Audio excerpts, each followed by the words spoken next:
Kita lanjutkan masih terkait dengan organ-organ yang memiliki hubungan dengan zalir, ya, dengan cairan, yaitu adalah kandung kemih.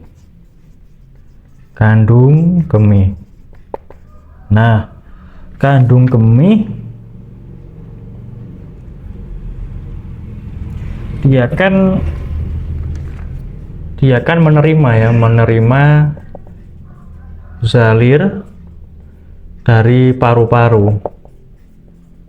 Nah, kemudian nanti akan diubah menjadi bagian yang murni dan dipisahkan ya menjadi bagian yang murni dan yang tidak murni. Ya, dan nantinya yang tidak murni ini akan keluar jadi air kencing. Nah, yang tidak murni akan diubah menjadi air kencing dan akan dikeluarkan.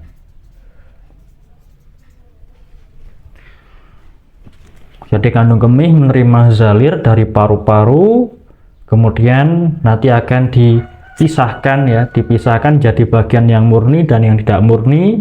Kemudian nanti yang tidak murni akan diubah menjadi air kencing dan kemudian akan juga dikeluarkan.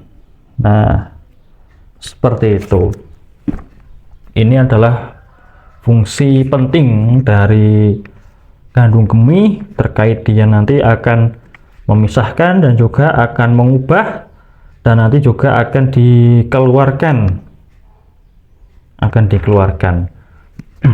Kemudian organ selanjutnya adalah sanjiao atau pembakar rangkap 3 atau tri pemanas. Kita tulis sanjiao. Nah, sanjiao ini ternyata dia itu akan membantu dari pengubahan, kemudian akan membantu pada pengangkutan dan juga pada pengeluaran zalir di semua tahap.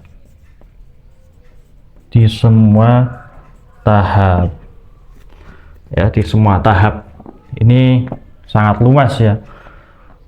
Sanjiao itu kan punya energi yang nanti digunakan untuk membantu organ-organ untuk melakukan pengubahan, kemudian pengangkutan dan pengeluaran zalir di semua tahap.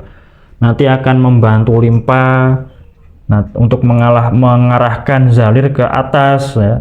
Kemudian akan membantu paru-paru di dalam memencarkan atau mengirimkan mengangkut zalir itu ke ruang di bawah kulit. Nah, kemudian nanti akan membantu dari lambung untuk mengaduk ya dan mengarahkan yang tidak murni untuk ke bawah. Kemudian nanti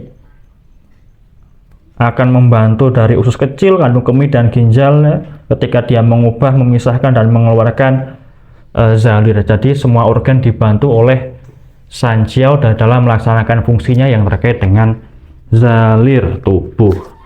Nah, kemudian selanjutnya adalah lambung.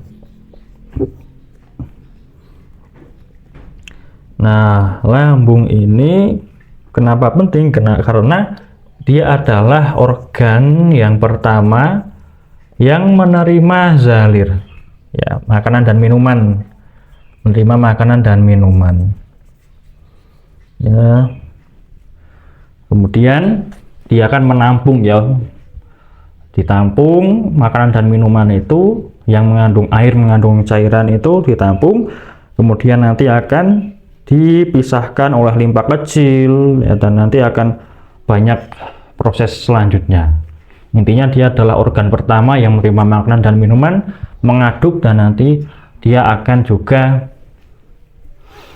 sebagai penampungan awal nanti untuk selanjutnya diolah oleh limpa. Nah, di sini juga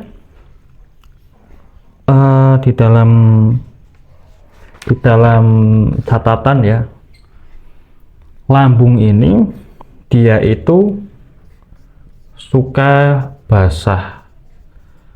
Berlawanan kalau organ pasangannya, kalau limpa itu dia suka kering. Suka kering.